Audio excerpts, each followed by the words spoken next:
Dear students of final year BA, for optional criticism paper, this is the first unit, the formalist criticism by Clint Brooks. See, while he begins to tell about formalism and how that formalist criticism works, he mentions some articles. In those articles, he takes out some statements. So those statements are as following. They deal with description and evaluation of the form's object. ಈ ಆರ್ಟಿಕಲ್ಗಳನ್ನ first ಅವನು mention ಮಾಡ್ತಾನೆ. ಆ ಆರ್ಟಿಕಲ್ಗಳು ಒಂದು ಫಾರ್ಮ್ನ ಆಬ್ಜೆಕ್ಟ್ನ ಒಂದು literary ಟೆಕ್ಸ್ಟ್ನಲ್ಲಿ ಅವು describe ಮಾಡ್ತವೆ ಮತ್ತು ಇವ್ಯಾಲ್ಯುಯೇಟ್ ಮಾಡ್ತವೆ ಈ articles. They discuss about concern with unity of work, whether literary work fails or succeeds in forming it in relation to other parts. So these articles discuss about the concern with unity of work.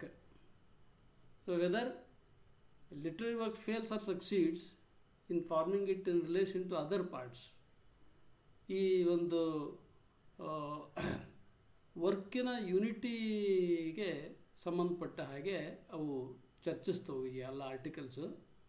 ಮತ್ತು ಒಂದು literary work, ಒಂದು literary text ಅದು fail ಆಗುತ್ತಾ ಅಥವಾ success ಆಗುತ್ತಾ, ತನ್ನ ಇತರೆ ಪಾರ್ಟ್ಸ್ಗಳೊಂದಿಗೆ ತನ್ನ ಎಲ್ಲ ಪಾರ್ಟ್ಸ್ಗಳನ್ನ ಅದು ರಿಲೇಟ್ ಮಾಡುವಲ್ಲಿ ಯಾವ ರೀತಿಯ ಒಂದು ಫಾರ್ಮನ್ನು ಅದು ಕ್ರಿಯೇಟ್ ಮಾಡುತ್ತೆ ಅನ್ನೋದ್ರ ಮೇಲೆ. Form and content can't be separated in successful work. ಒಂದು ಯಶಸ್ವಿ ಪಠ್ಯ, ಒಂದು ಯಶಸ್ವಿ ಕೃತಿ ಏನಿರ್ತದೆ ಅದರೊಳಗೆ ಫಾರ್ಮು ಮತ್ತು ಕಂಟೆಂಟು ಇವೆರಡು ಬೇರೆ ಬೇರೆ ಆಗಿ ಇರೋಕ್ಕೆ ಸಾಧ್ಯ ಇಲ್ಲ. ಯಾಕೆಂದರೆ ಆ ಯಶಸ್ಸಿಗೆ ಕಂಟೆಂಟ್ ಎಷ್ಟು ಕಾಂಟ್ರಿಬ್ಯೂಟ್ ಮಾಡ್ತದೋ ಅಷ್ಟೇ ಫಾರ್ಮು ಕೂಡ ಕಾಂಟ್ರಿಬ್ಯೂಟ್ ಮಾಡುತ್ತೆ. Literature is metaphorical and symbolic. ಒಂದು ಸಾಹಿತ್ಯದ ಕೃತಿ ಯಾವಾಗಲೂ ಮೆಟಫೋರಿಕಲ್ ಆಗಿರುತ್ತೆ ಮತ್ತು ಸಿಂಬಾಲಿಕ್ ಆಗಿರುತ್ತೆ. ಸೊ ಆ ಮೆಟಫೋರಿಕಲ್ ಆ್ಯಂಡ್ ಸಿಂಬಾಲಿಕ್ ಅನ್ನೋದು these are the elements of form. So literature is not surrogate to religion. ಯಾವುದೇ ಒಂದು ಸಾಹಿತ್ಯಿಕ ಕೃತಿ ಯಾವುದೋ ಒಂದು ಧರ್ಮದ ಒಂದು ಉಪ ವಸ್ತು ಅಲ್ಲ. Allen Tate states specific moral problems are the subject matter of literature, but the purpose is not moral. ಸಾಮಾನ್ಯವಾಗಿ ಲಿಟ್ರೇಚರ್ ಅಂದರೆ ಒಂದು ಸ್ಪೆಸಿಫಿಕ್ ಆದ ಮಾರಲ್ ಪ್ರಾಬ್ಲಮ್ಸ್ನ ಅದು ಕೈಗೆತ್ತಿಕೊಂತದೆ. It takes up some moral problems into discussion. At the same time the purpose of that literature is not moral. So literature is not suppose to teach any morality to the readers. The principles of criticism define relevant area but never propose a method to carry out.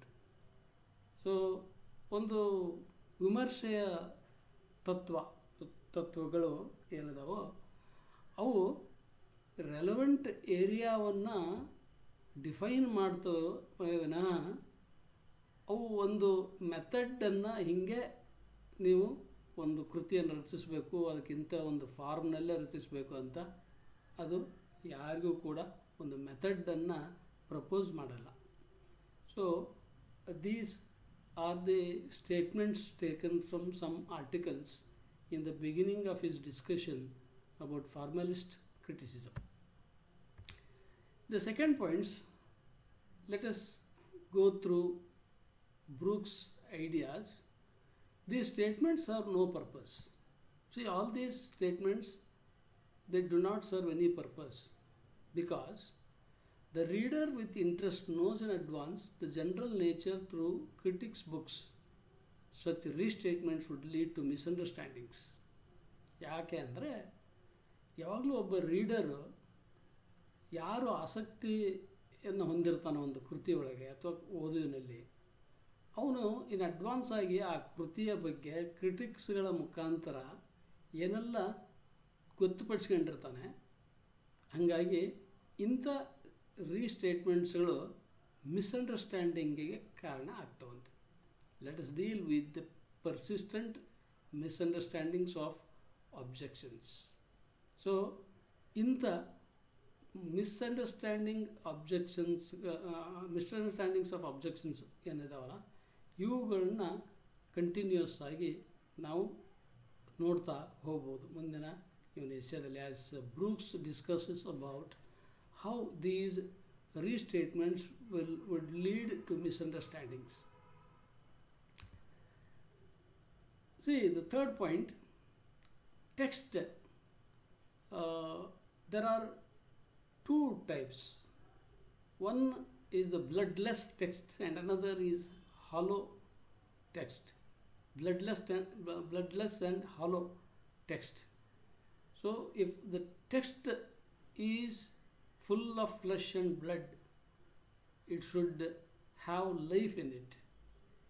If it doesn't have any life in it, it has no life in it, that text will become bloodless. The text will become hollow. The text becoming the central concern of criticism leads to cut it loose from the author. So usually when critic criticizes a text, the text becomes a central concern. Criticism considers the text as a central concern. And when he considers that the critic considers text as a central concern, that criticism leads to cut that text loose from the author. But actually, that author carries his life of hopes, fears, interests, problems, etc. ಅಂದರೆ text ಯಾವಾಗಲೂ central concern of criticism ಆಗಿರುತ್ತೆ. ಆಗ ಕ್ರಿಟಿಸಿಸಮ್ಮು ಆಥರ್ನಿಂದ ಟೆಕ್ಸ್ಟನ್ನು ಬೇರ್ಪಡಿಸ್ಬರುತ್ತೆ, cut ಮಾಡಿಬಿಡುತ್ತೆ. ಆದರೆ actually ಆಥರು ಆ ಟೆಕ್ಸ್ಟ್ನ ಒಳಗಡೆ ತನ್ನ ಬದುಕಿನ ಹೋಪ್ಸನ್ನು, ಫಿಯರ್ಸ್ನ, ಇಂಟ್ರೆಸ್ಟ್ನ, ಪ್ರಾಬ್ಲಮ್ಸ್ನ carry ಮಾಡ್ತಾ ಇರ್ತಾನೆ. ಹಾಗಾಗಿ ಆ ಆಥರು ನಾವು ಟೆಕ್ಸ್ಟ್ನಿಂದ ಸಪ್ರೇಟ್ ಮಾಡಿದರೆ ಅವನ ಎಲ್ಲವನ್ನು ಕೂಡ ನಾವು ನೆಗೆಟ್ ಮಾಡಿದಂಗೆ ಆಗುತ್ತೆ. ಇವೆಲ್ಲವನ್ನು ಕೂಡ ನಾವು we just leave them of ಅಂತ ಆಗುತ್ತೆ. Typical professor of literature studies literature with author's personality revealed through letters, diaries, conversations. ಸಾಮಾನ್ಯ ಒಬ್ಬ typical professor of literature, one who professes literature, he studies literature not just with the text, with the author's personality revealed through letters, diaries, conversations. ಅಂದರೆ ಒಬ್ಬ ಪ್ರೊಫೆಸಿಂಗ್ ಆದಂತಹ ಒಬ್ಬ ಸ್ಟಡಿಯರ್ ಏನಿರ್ತಾನಲ್ಲ, ಒಂದು literary ಟೆಕ್ಸ್ಟ್ನ ಹೆಂಗೆ ಅಧ್ಯಯನ ಮಾಡ್ತಾನೆ ಅಂದರೆ ಅವನು ಆಥರ್ಸ್ ಪರ್ಸ್ನಾಲಿಟಿಯನ್ನು ಅಧ್ಯಯನ ಮಾಡಿ ಆ ಆಥರ್ಸ್ ಪರ್ಸ್ನಾಲಿಟಿಯನ್ನು ಅವನ ಟೆಕ್ಸ್ಟಲ್ಲಿ ಫೈಂಡ್ ಮಾಡ್ತಾ ಹೋಗ್ತಾನೆ. ಆ ಆಥರ್ಸ್ ಪರ್ಸ್ನಾಲಿಟಿಯನ್ನು ಹೆಂಗೆ ಅವನು ರಿವೀಲ್ ಮಾಡ್ತಾನೆ? ಅವನ ಲೆಟರ್ಸ್ಗಳ ಮುಖಾಂತರ. They may be personal or public letters, through his letters, ಮತ್ತು through his diaries, mother his conversations with others. With all these sources, he gets to know the personality of author and he studies that literary text with author's personality. So young authors, columnists, professors find such criticism as bloodless and hollow. So any criticism that cuts author from the text, that is bloodless criticism or hollow criticism. If any author is left unrevealed in the text, that the text will become bloodless and hollow. So now let's move on to the next point. Serving reader makes criticism drastic and disastrous. Any criticism serving reader, see, any critic serving reader makes criticism drastic and disastrous. ಯಾವುದೇ ಒಂದು ಕ್ರಿಟಿಸಿಸಮ್ನ ಒಬ್ಬ critic ಒಬ್ಬ ಓದುಗನಿಗೆ serve ಮಾಡೋಕ್ಕಾಗಿ produce ಮಾಡಿದರೆ ಅದು drastic ಮತ್ತು disastrous ಆಗುತ್ತಂತೆ. ಹೇಗೆ? Text emphasise reader is served. So ಟೆಕ್ಸ್ಟನ್ನು ಮುಂದಿಟ್ಕೊಂಡು ರೀಡರ್ಗೆ ಈ ಕ್ರಿಟಿಸಿಸಮ್ ಸರ್ವ್ ಮಾಡುತ್ತೆ. But literature is to be read. But here it is how criticism misleads a reader, because literature is to be read. ಯಾವಾಗಲೂ ಲಿಟ್ರೇಚರ್ನ ಯಾರೂ ಓದಿಸ್ಬಾರ್ದು. ಲಿಟ್ರೇಚರು ಓದಲ್ಪಡಬೇಕು, ಯಾರೋ ಹೇಳ್ದಂಗೆ ಓದಬಾರ್ದು, ಒಬ್ಬ ರೀಡರ್ ಇಷ್ಟಪಟ್ಟಂಗೆ ಓದಬೇಕು. So literature is to be read. Wordsworth is a poet, a man speaking to men. ಅದಕ್ಕಾಗಿಯೇ ಇವನು ಈ ಎಕ್ಸಾಂಪಲ್ಸ್ಗಳನ್ನು ಕೊಡ್ತಾನೆ. Wordsworth is a poet, but he is a man by nature, basically a man speaking to men. ಯಾಕೆಂದರೆ ಅವನು ತನ್ನ ಬದುಕನ್ನೇ ಇತರೆಯವರಿಗೂ ಹೇಳ್ತಾನೆ, ಮಾತಾಡ್ತಾನೆ. So Sunday Times Mister J Donald opines, Sunday ಟೈಮ್ಸಲ್ಲಿ ಮಿಸ್ಟರ್ ಜೆ ಡೊನಾಲ್ಡ್ ಒಂದು ಅಭಿಪ್ರಾಯ ಕೊಡ್ತಾನೆ. Hungry sheep look up and are not fed. So this is the line taken from Milton's Lycidas, line number 25. ಮಿಲ್ಟನ್ನ ಲಿಸಿಡಸ್ನ ಲೈನ್ ನಂಬರ್ 25 ಇದು. Hungry sheep look up and are not fed. ಅಂದರೆ ಒಬ್ಬ reader he should be hungry to read and he has to read it. If he is hungry, if he doesn't read, he reads according to how critic advises him to read, he will not be fed up. ಅಂದರೆ ಅವನು ತಾನು ಹಸಿವಾಗೈತಿ ತಾನು ಉಣ್ಬೇಕು, ತನಗೆ ಓದಂಗಾಗೈತಿ ಅವನು ಓದಬೇಕು. ಆದರೆ ಅವನು ಓದಂಗಾಗಿ ಕೂಡ ಅವನು ಓದದೆ ಯಾರು ಹೇಳ್ದಂಗೆ ಓದಿದರೆ ಅದು hungry sheep look up and are not fed ಅಂದಂಗೆ ಆಗುತ್ತೆ. ಅಂದರೆ ಹಸಿವಾಗಿರುವಂತಹ ಕುರಿಗಳು ಬರೀ ಮುಗಿಲು ನೋಡ್ತಾ ಇದ್ದರೆ ಅವು ಹೊಟ್ಟೆ ತುಂಬಲ್ಲ, ಸ್ವತಃ ಅವು ಬಾಗಿ ತಿನ್ನಬೇಕು. So moralist object near aestheticism. C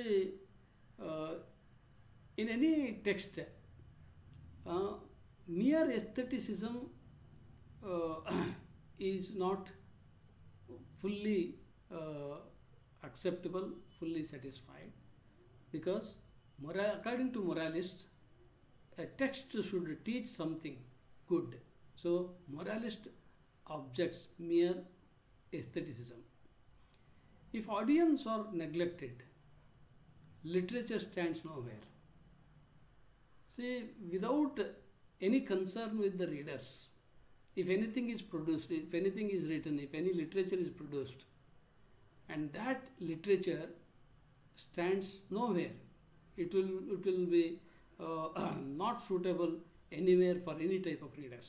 ಅಂದರೆ ಯಾವುದೇ ಒಂದು ಕೃತಿ ರಚನೆ ಆಗಿದ್ದರೆ ಆ ಕೃತಿ ರಚನೆಯ ಹಿಂದೆ ಆ ಓದುಗನ ಒಂದು ಕನ್ಸರ್ನು ಕೂಡ ಇರಬೇಕು ಅದರೊಳಗೆ. Example, Pope wrote that kind of poetry because that kind of audience made him to write. Pope ಆ ಒಂದು ಪರ್ಟಿಕ್ಯುಲರ್ ಪೀರಿಯಡಲ್ಲಿ ಅಂಥ ಪೊಯೆಟ್ರಿನ ಯಾಕೆ ಬರೆದ ಅಂದರೆ ಅವನು ತನಗಾಗಿ ಅಷ್ಟೇ ಬರೀಲಿಲ್ಲ, ಆ ಕಾಲದ ಆಡಿಯನ್ಸು, ಆ ಕಾಲದ ರೀಡರ್ಸು ಅಂತಹ ಪೊಯೆಟ್ರಿಯನ್ನು ಬಯಸಿದರು ಅನ್ನೋ ಕಾರಣಕ್ಕೆ ಅವನು ಬರೆದ. So literature has its roots in history, past and present. ಹಾಗಾಗಿ literature is not at all independent from history, independent from any time. It has its roots in history, past and present. ಹಾಗಾಗಿ literature, ಸಾಹಿತ್ಯ ಇತಿಹಾಸದಲ್ಲಿ ತನ್ನ ಬೇರನ್ನು ಹೊಂದಿರುತ್ತೆ. ಅದು ಭೂತಕಾಲದಲ್ಲಿ ಮತ್ತು ವರ್ತಮಾನ ಕಾಲದಲ್ಲಿ ಅದು ತನ್ನ ಬೇರನ್ನು ಯಾವತ್ತೂ ಕೂಡ ಹೊಂದಿರುತ್ತೆ. Accordingly literature has to be produced. So context cannot be ignored. So text and its forms are important, but context cannot be ignored. ಎಷ್ಟು ಟೆಕ್ಸ್ಟು ಮತ್ತು ಅದರ ಪ್ರಕಾರ ಇಂಪಾರ್ಟೆಂಟು ಅಷ್ಟು ಕಾಂಟೆಕ್ಸ್ಟು ಕೂಡ ಇಂಪಾರ್ಟೆಂಟು. ಅದನ್ನು ಇಗ್ನೋರ್ ಮಾಡೋಕ್ಕೆ ಸಾಧ್ಯ ಇಲ್ಲ. ಅಂದರೆ ಒಂದು ಫಾರ್ಮ್ನಿಂದ ಕಾಂಟೆಕ್ಸ್ಟನ್ನು ಹೊರಗಿಡೋಕ್ಕೆ ಸಾಧ್ಯ ಇಲ್ಲ. See, the fifth point, no boundary of experience. So any literature has experience, and that experience doesn't have any limitations. So I have sympathy towards author and reader. Man's experience is a seamless garment. I have sympathy towards author and reader. ಈ experience ಬರೀ ಆಥರಂದಷ್ಟೇ ಆಗಿರ್ಬೇಕಂತ ಇಲ್ಲ, ರೀಡರಂದು ಆಗಿರುತ್ತೆ. Because an experienced reader reads a particular literary text in a different way, rather different from an ordinary reader, the same text. So that's how even reader is also important as for the experience is concerned. Man's experience is a seamless garment. Even man's experience doesn't have any boundary, doesn't have any limitation. ಮನುಷ್ಯನ ಒಂದು ಅನುಭವಕ್ಕೂ ಕೂಡ ಯಾವುದೇ ಒಂದು ಎಲ್ಲೇ ಇಲ್ಲ. ಅದು seamless garment ಇದ್ದಂಗೆ, ಒಂದು ಬಾರ್ಡರ್ ಇಲ್ಲದೆ ಇರುವಂಥ ಗಾರ್ಮೆಂಟ್ ಇದ್ದಂಗೆ. No part can be separated. ಆ ಒಂದು ಲಿಟ್ರರಿ ಟೆಕ್ಸ್ಟಲ್ಲಿ ಯಾವುದೇ ಒಂದು ಪಾರ್ಟನ್ನು ಕೂಡ ಸಪ್ರೇಟ್ ಮಾಡಿ ಇಂಡಿಪೆಂಡೆಂಟ್ ಮಾಡಿ ಓದೋಕ್ಕೆ ಸಾಧ್ಯ ಇಲ್ಲ. ಅಂದರೆ form as a whole it should have its own impact, and that will be more suggestive, that will be more successful in giving something to the readers. Drawing distinctions seems against this fact, but distinctions are exceptionally necessary and inevitable. So between any texts, we usually draw the distinctions, but that drawing distinctions is against this fact. But still, distinctions are exceptionally necessary and inevitable. Very necessarily, we have to see certain texts with distinctions. But still, no part can be separated from the text or any form of the text. So this much I think is enough as for the first session on this essay is concerned. So in the next session I continue the same essay from the 6th point. Thank you.